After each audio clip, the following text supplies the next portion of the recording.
On a warm Saturday morning in 1962, March 24th to be exact, 16-year-old Brian McCleary was sipping on a cup of coffee when the phone rang. It was his friend Eric Royal asking if he was up for one heck of an adventure. Brian inquired what type of adventure, and what Eric told him absolutely stunned and wowed him.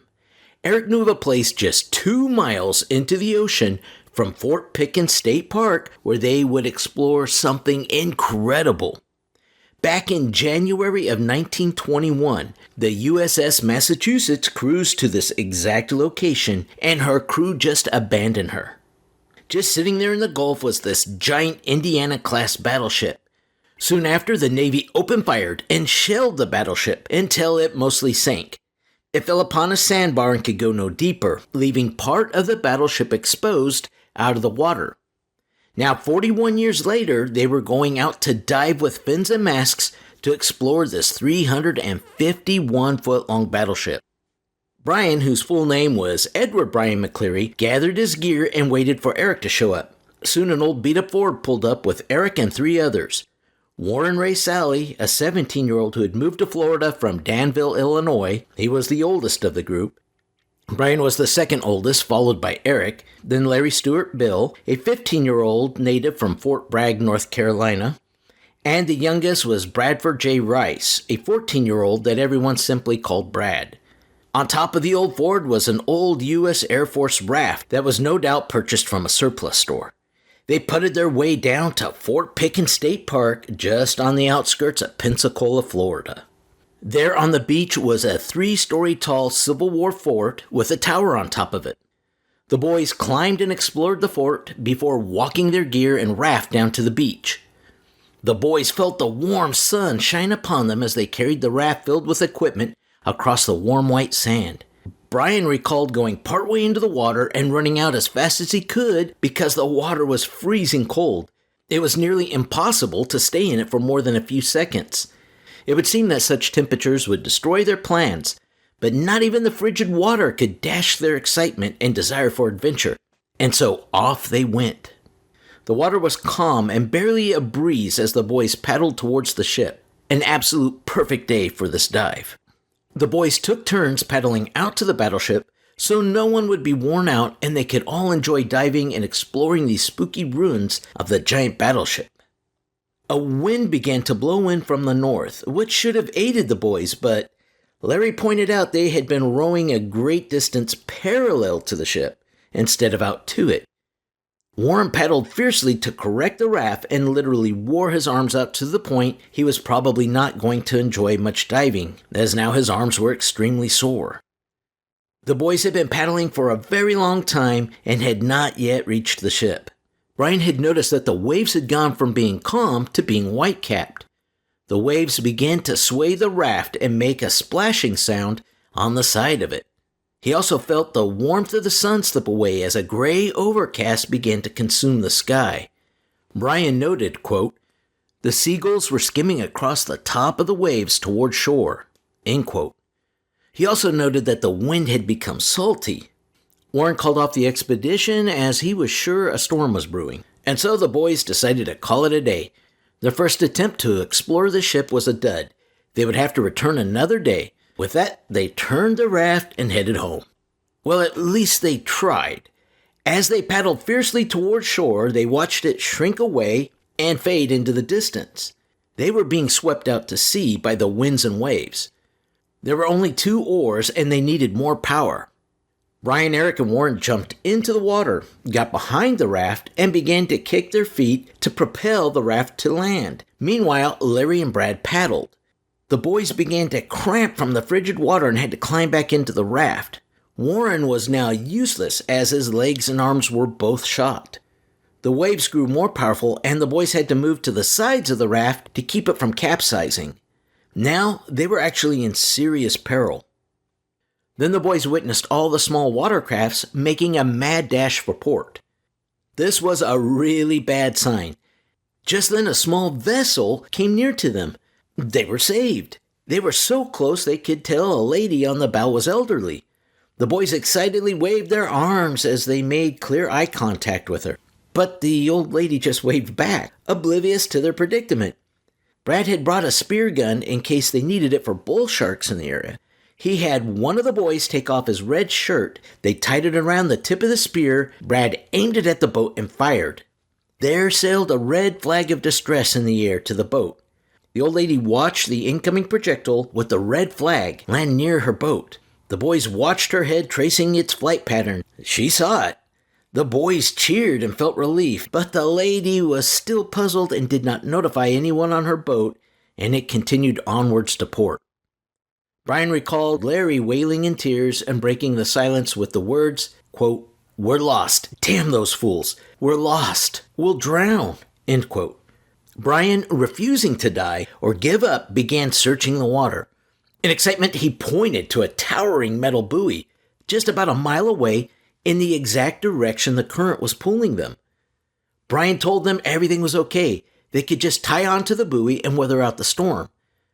The waves swamped the raft, and it filled it with icy water as they worked their way toward the buoy. They got near it, and to their great horror, they noticed, quote, as the waves lifted it from its mooring, a great riptide was formed at the bottom. The water foamed, gurgled, and sucked underneath the metal monster, end quote. Brian took the anchor and line, swinging it overhead like he was about to rope a calf, and hurled it to launch onto the buoy, but missed. Their chance to reach the buoy was over, and, quote, the raft was caught in the undertow and dragged right for the bottom of the buoy. It was going downhill in a roller coaster, end quote. Brian ordered everyone to jump or they would absolutely die. With that, he and the boys plunged into the turbulent sea. Sure enough, the raft was sucked under. It was gone. The boys' certain doom was postponed for a moment. They bought themselves a few more minutes of life. A loud voice of exciting hope overpowered the doom. It was pointed out that the raft had resurfaced. They swam out to the raft and overturned it. All climbed in. The raft was dragged out to sea in the turbulent waves. They went right by the USS Massachusetts. Brian noted how the wheelhouse was exposed as the waves pounded upon the metal beast, and, quote, the winds roared through the open windows of the bridge, making a noise like the wail of sirens. Back and forth the cabin lunged, rocked by the mighty sea, end quote. The boys continued to flow out to sea for a stretch of time, till finally the slamming rains turned to a gentle mist. The waves completely lulled to the point of a calm lake. It was over. All 5 of them survived the storm. Although this ordeal was over, a thick fog rolled in. They sat out in the ocean in this deafening silence, unable to see past 25 feet. Fear gripped them again. Not a ripple of water, not a splash, just deafening silence as they sat perfectly still in the thick fog, until Brad began to mumble they were dead. Brad was calmed as others assured him they would be home in a few hours. All they had to do was wait for the fog to lift and then paddle home. The mood began to lighten as the boys had found a container with 2 dry packs of cigarettes and a lighter in it. They sparked a few of them up and relaxed as they waited for the fog to lift. Brad chuckled and told them they had better get back soon because he actually had a date to go on. Things even got better as a warm current raised the temperature of the raft they were laying on. Yet again, another tide of good fortune, as Larry sprung up to a sitting position with wide eyes and a giant smile. He told them all to hush, that he heard a boat splashing in the water. The boys couldn't see it as the visibility was only 25 feet or so, but the water was being disturbed. They craned their heads, facing their ears in the direction of the Hope. As they did, the air filled with a sickening stench of rotting fish. Brian was just about to vomit from the putrid smell when a thunderous splash broke the silence about 40 feet from them. It sounded like a whale being dropped into the water, and whatever it was, the wake of it splashed over the side of the raft. Larry shouted, "What the hell was that?" And the boys began debating what it was. The boys sat in fear as they saw, quote, through the fog, could make out what looked like a telephone pole. It was about 10 feet high with a bulb on top, end quote. It steadied them for a minute and sunk under the water. Then it surfaced again and bellowed out a pissed-off sound that Brian described as a, quote, high-pitched whine. The boys were sitting ducks on the raft with no chance of survival. They seemed to agree they stood a better chance in the water. They slipped on their fins and masks, and away they went. Once in the water, Brian detected a current that should have been heading in the direction of shore. He bade them all to follow him and made a violent push towards the direction he thought that the ship between them and the shore was. Brian surged ahead of the rest of the group, but did his best to keep them together. Next to Brian was Eric, but the rest were behind them. They swam a good distance before the thing surfaced again and began a long series of hissings and whines. The boys frantically swam, but it was now obvious this thing was chasing them. The rain started again, but it drove the fog away. Now it was dusk and getting more and more difficult to see. Then a 30-second long agonizing scream pierced the air. It had someone. Warren began to scream in terror. "Hey! Help me! It's got Brad! I gotta get out of here!" And then Warren began to scream as it was beginning to attack him. Warren finally went silent. However, these were not painless deaths. They were long and agonizing. Larry, realizing he was next as he lagged behind, he burst forward and caught up with Eric and Brian. It was now dark, and flashes of lightning was all that allowed Brian to see Larry and Eric nearby. The anxiety of trying to survive was so intense that Brian was considering just giving up and drowning. Just get it over with. But he pushed on. Brian said at this point his legs felt like they were on fire. On they went, and Brian looked over to see Larry was gone. Both Eric and Brian dove for him, but to no avail. Then Eric went under, but Brian was able to retrieve him. When they surfaced, Eric was unable to swim, and he simply just yelled out the word, "Cramps." They struggled together towards shore. They heard no more of the sea beast, but Brian just couldn't see the point of pushing on. It was game over. Then the lightning lit up the wheelhouse of the USS Massachusetts. Brian relayed to Eric they were saved. The Massachusetts was right there by them. This hope gave them a newfound energy to drive forward and survive. Then a giant wave pounded them and broke them apart. Eric was gone. A flash of lightning eliminated Eric ahead of Brian and almost to the ship. He was swimming on his own. Then, quote, "Right next to Eric, that telephone pole-like figure broke water. I could see the long neck and two small eyes. The mouth opened and it bent over. It dove on top of Eric, dragging him under. I screamed and swam past the ship." End quote. Brian does not remember much after that until he reached shore and got a mouthful of sand. He could barely move, but needed to get out of the cool breeze and away from that sea beast. He came across some sort of cabin on stilts, maybe a lifeguard tower, and he climbed into it. He collapsed on the floor and slept till the warm sun shined through the window and hit his face. He made his way out of the cabin and tried to go down the ladder, but his legs froze and he fell. He began crawling across the sand when a group of boys found him. They asked if he was one of the lost divers that everyone was looking for. Brian said yes, and that he needed help immediately, and with that, he blacked out. Brian awoke in the Pensacola Naval Base Hospital. The Coast Guard had found the raft and the old Ford still parked in the same spot. They had been searching all over for the boys. Brian awoke to a warm and hearty breakfast, but could not eat because his throat was so sore from the salt water. He was soon greeted by Director Emilio Edward McGovern of the Escambia County Search and Rescue. Brian told him exactly what happened and asked if any of the others had been found. McGovern replied no. He then asked McGovern if he believed his story about the sea creature. McGovern only replied that he did and that the sea held a lot of secrets. He also warned Brian that many people will be too afraid to believe his story. 1 week later, 14-year-old Brad's body washed ashore. Brian, being the last to see him and how he was dressed, identified the body. Brian ended up having a nervous breakdown but recovered 3 months later. When we factor in this thing was making whines and hisses, it had to have had lungs. And by the other details given of its description, it appears what we're looking at is a Plesiosaur, which I myself found near silly till I researched the number of sightings by scientists and naval captains years before drawings of them existed, along with ancient artifacts. There actually seems to be something to this dinosaur still existing. I will share some of these accounts and artifacts with you later on in this video, and it will persuade some of you.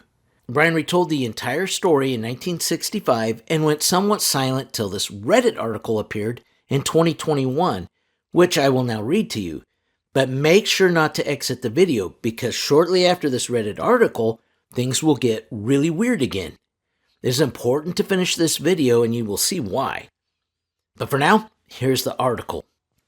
My name is Edward Brian McCleary, and I made up a story about a fictional character killing my friends and joked about having PTSD so I could get famous. Ask me anything. I tried to sell my story since March 24th, 1962, just a few weeks after Beanie and Cecil came out. I was really bored with my life and failed school, so I went to the newspaper people and paid them to publish a fake story and made up a bunch of friends, Larry Bill, Eric Royal, Warren Sally, and Brad Rice, who never really existed. I made up a very detailed story about how I saw Cecil, the seasick serpent from Beanie and Cecil, appear out of the magical fog and kill my friends one by one. Obviously, to avoid copyright, I didn't mention that it was Cecil in May of 1965, but I did some illustrations and gave a very detailed description just to make sure it was super obvious who I was referring to. I joked about having crippling PTSD and depression because people didn't believe my story, and I also trolled paranormal investigators and trolled forums by posting my story and harassing users who joked about seeing Cecil, and created sock puppet accounts where I pretended to be Larry Bill's sister so I could troll the skeptics and internet detectives. I used to kill small animals when I was 12 because I was bored. I am a bad person and have not done much with my life other than tell verbose lies. The only thing I'm known for is this story. I don't really have PTSD. I am not a drug addict or an alcoholic. I was never really a medical student. That too was a lie. Ask the 75-year-old anything. End of article. A lot of people have used this article to discredit Brian because here in his own words he denounces the event ever took place. These people are chomping at the bit to shove it in everyone's face that it was fake and laugh at all the people who believe Brian. They brag about how they took the time to investigate the credibility of Brian's sea serpent story. But these low-level investigators are the ones who believe anything. As it turns out, they're the gullible ones. The credibility of this Reddit article is so easy to determine it is fake. There are some major problems with this article. First, the boys were 100% real. They were named in newspapers, have birth certificates, have death certificates, and gravestones in their memory. Second, it seems a little weird for a 75-year-old to be using the language of trolling and sock puppet accounts. This is a bit technical for his age, possible, but highly unlikely. Third, Edward Brian McCleary passed away the 24th of February, 2016, 5 years before this Reddit article was written. It's a fake. However, we will make sure this article is fake by interviewing Brian's son, Sean, later on in this video. Brian wasn't the only one to see the sea creature. The exact description has been seen countless times throughout history. Let's rapidly look through a number of eyewitnesses and some archaeological evidence. July 1802. Captain Abraham Cummings and around 50 to 60 people observed a, quote, "Whoever saw a serpent's body upon a porpoise or whale. We saw him swim as far as from Long Island to Cape before he disappeared. His head and neck all the time out of the water. Also, quote, his body, that I could not distinctly observe the magnitude or color of any part but his head and neck. The degree of his rapidity I cannot explain. But certain am I that he had a serpent's head of a color as blue as possible and having a black ring around his eye. The head was 3 feet in circumference at least." In 1819, Samuel Cabot wrote, quote, "My first object was the head, which I satisfied myself was serpent-shaped. It was elevated about 2 feet from the water." Cabot also stated, "I directed my eye to several whaleboats at about the same distance, one of which was beyond him. I calculated the distance from the animal's head to the last protuberance I had noticed would be equal to about 5 of those boats. She could not be less than 80 feet long. Also in 1819, Major B. Russell and a number of others witnessed something for about 30 minutes, and this is a collection of their accounts reported by Russell. Quote, "His color is a dark brown with a white underneath the throat. His size we could not accurately ascertain, but his head was about 3 feet in circumference, flat and much smaller than his body. We did not see his tail, but from his head to the furthest protuberance was not far from 100 feet. I counted 14 bunches on his back. The first one, say 10 or 12 feet from his head, the others about 7 feet apart. They decreased in size as they went towards the tail. That is what we saw. These bunches were sometimes counted with and sometimes without a glass. Mr. Melvin counted 13, Mr. Blake 13 and 14, and the boatman about the same number. I have given you round numbers, 100 feet for his length. That is what we saw." In 1905, British naturalists Nicol and Meade Waldo, who were very concerned with a no-nonsense approach to the scientific research of nature, wrote, "The neck was about the thickness of a slight man's body, and from about 7 to 8 feet out of the water.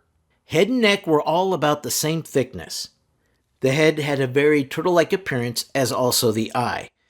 The color of the head and neck was dark brown above, with a whitish below, almost white, I think." In 1965, naval scientists Bill Rainey and Marvin McCamey dove a submarine to 6,000 feet, called the Alvin. Just 300 feet down as they descended, they saw this. Quote, "I was astonished to see a thick body with flippers, a long neck, a snake-like head with 2 eyes looking right at us. It looked like a big lizard with flippers. It had 2 sets of them." Unquote. It unnerved the scientists so bad they aborted the mission and resurfaced before getting their nerves and returning to the dive.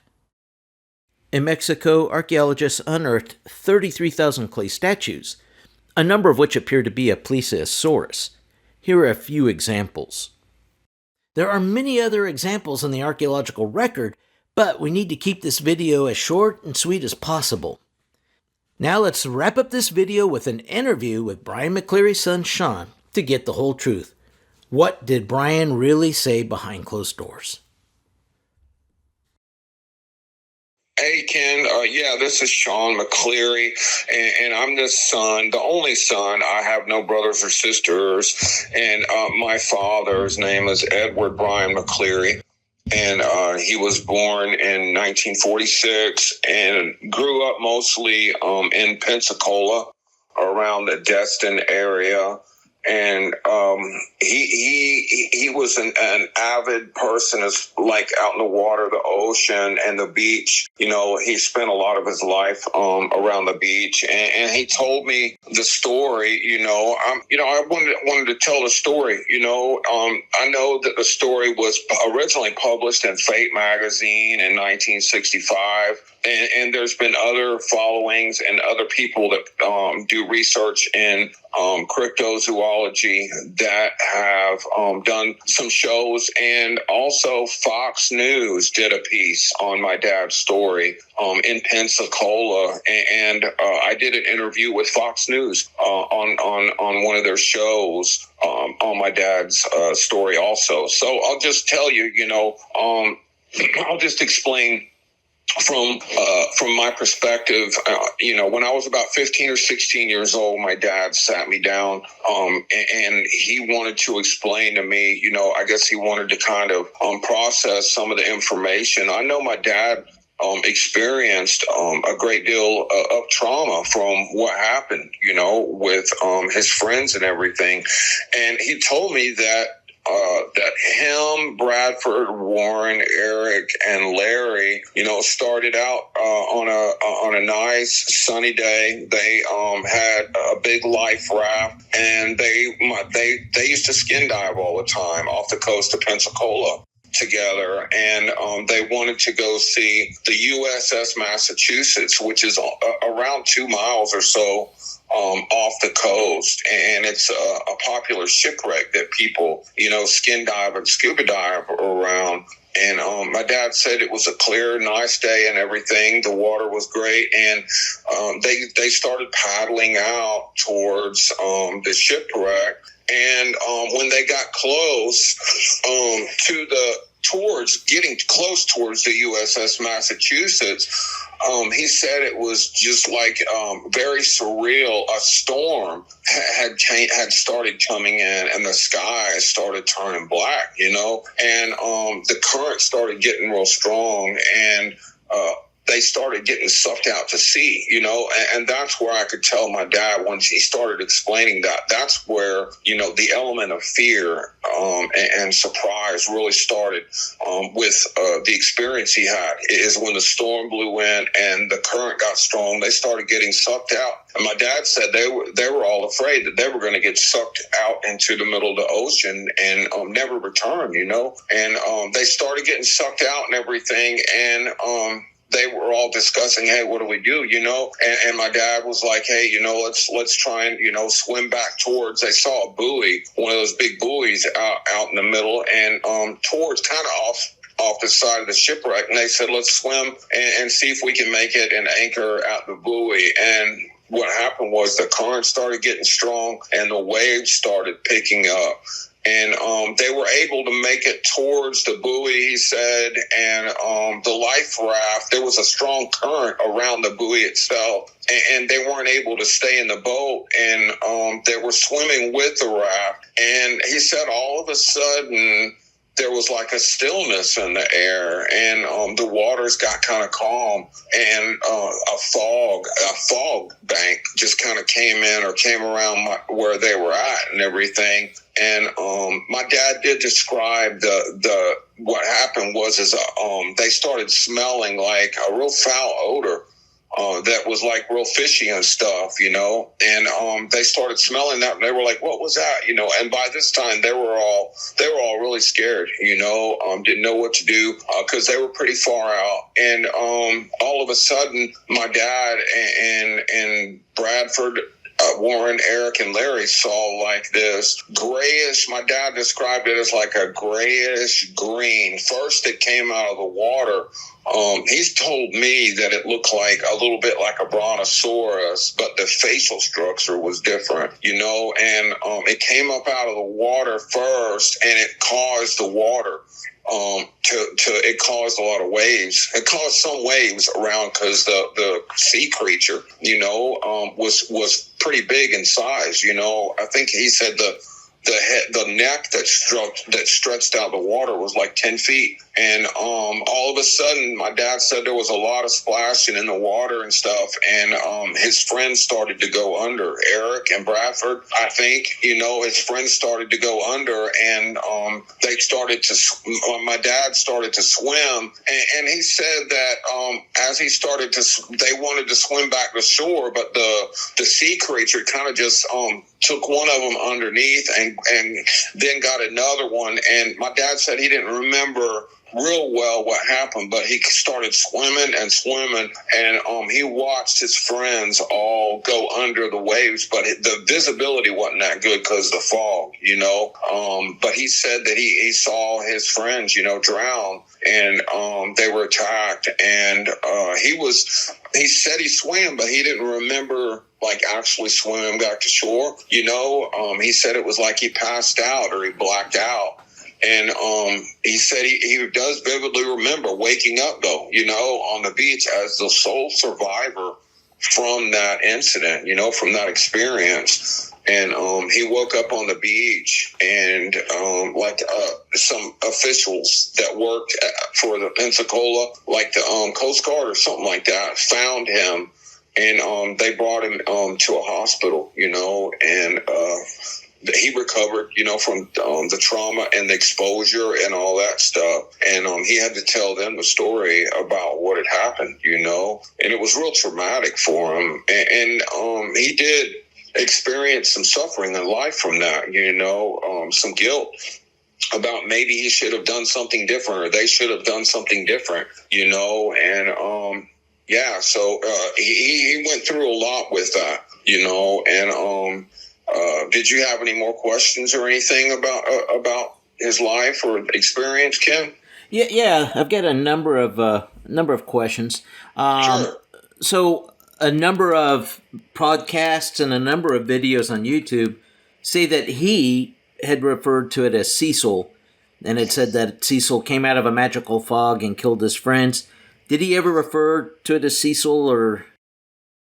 No, he didn't actually say that name to me when he explained it. He said, that's interesting. He said that he just described it as like a grayish green, color, and that that it looked a little bit like a brontosaurus, but the face was different. Now, he talked about it making these whines and hisses. Did he describe that to you ever? Yeah, he said it was like a low whine. I saw a while back. I saw in an article that it mentioned that, but it was a high pitched. But no, my dad said it was more of a low pitched kind of whine noise. But he said it was very. I mean, that it was really loud, though.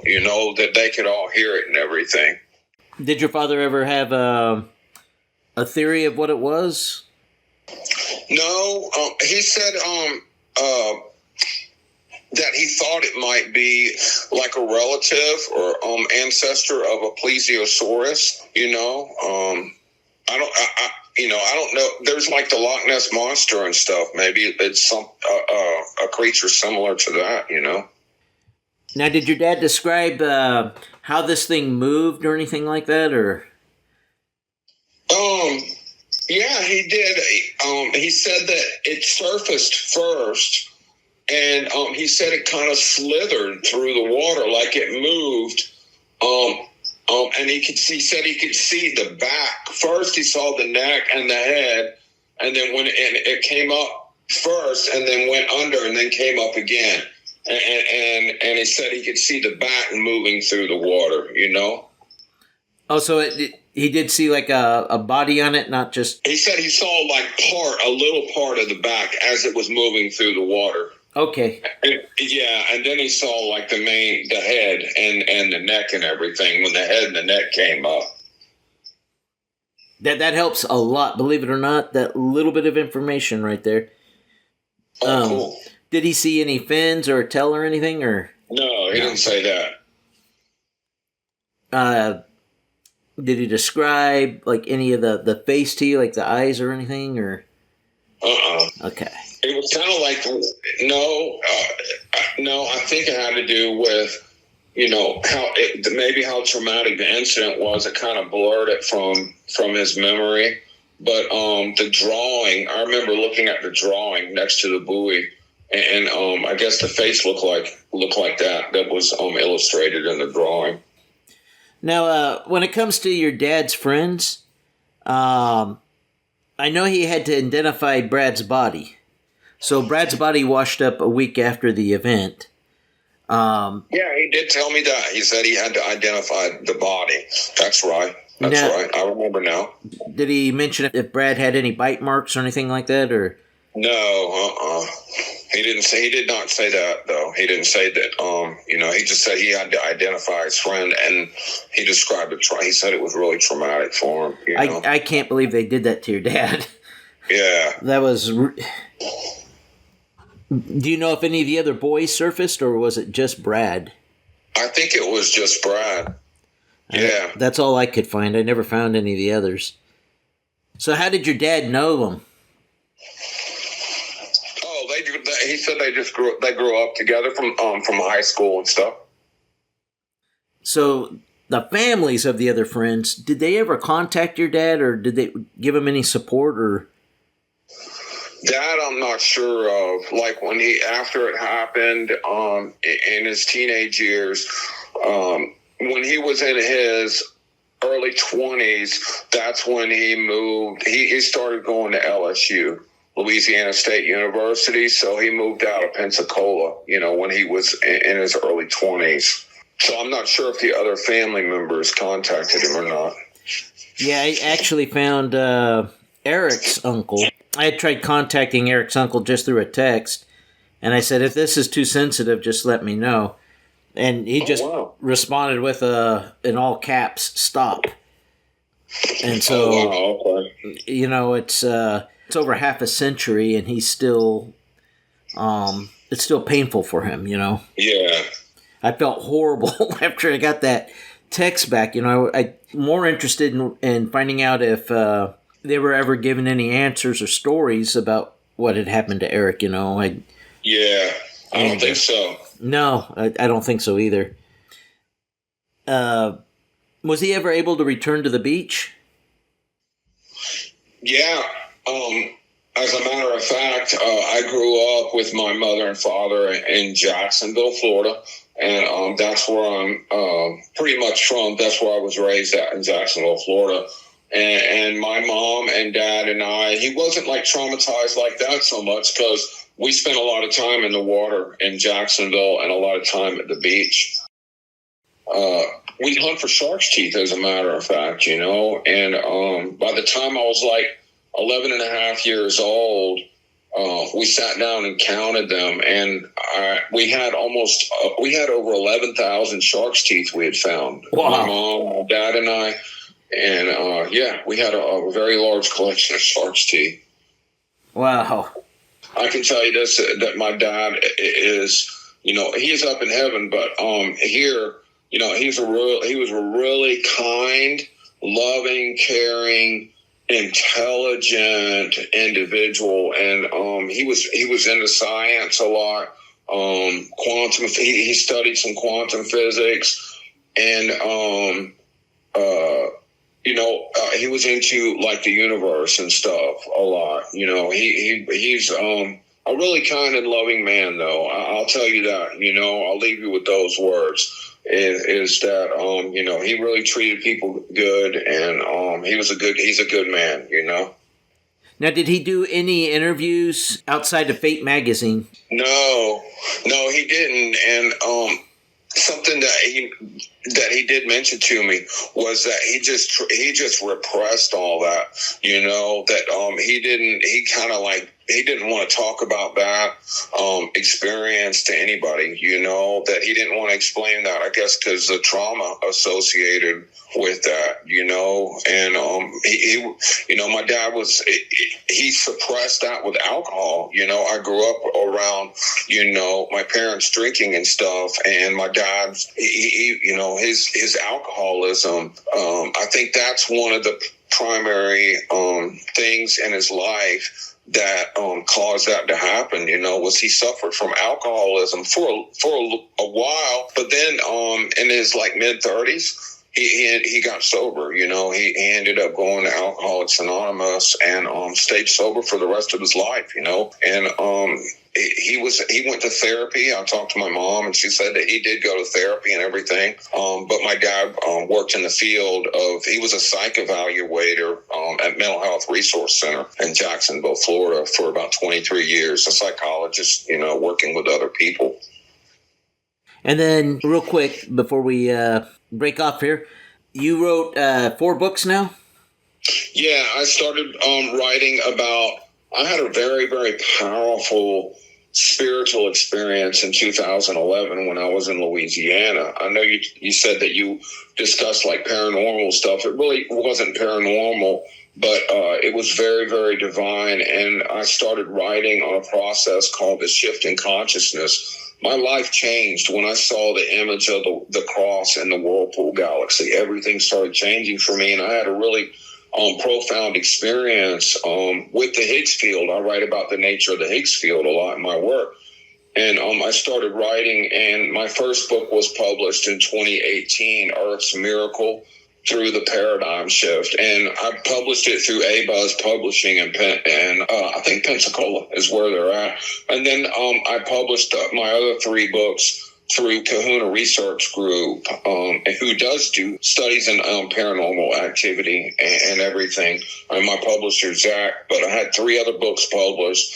And my 4th book, which I think you were going to post a link, is, in my opinion, contains the most powerful information on the evolution of consciousness. It's called A Paradigm Shift: Dynamics on the Evolution of Human Consciousness. And my work has to do with the paradigm shift, and it has to do with the element of consciousness being the fabric of space-time, you know. So, yeah, that's my 4th book.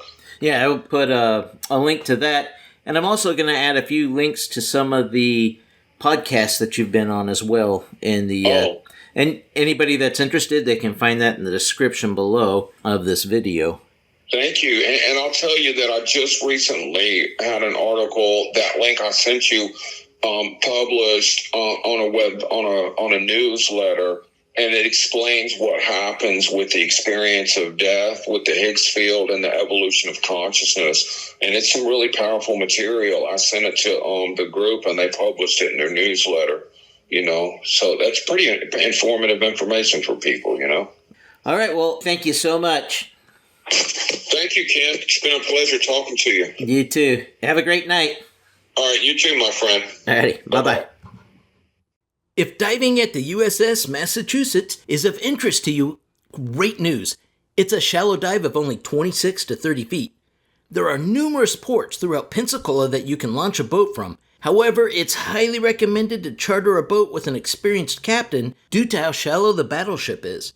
The recommended companies to charter a boat from are MBT Divers or H2 Below. All right, guys, that's going to do it for this episode. Make sure to hit that like button, subscribe, and until next time, we're off on another adventure. God bless.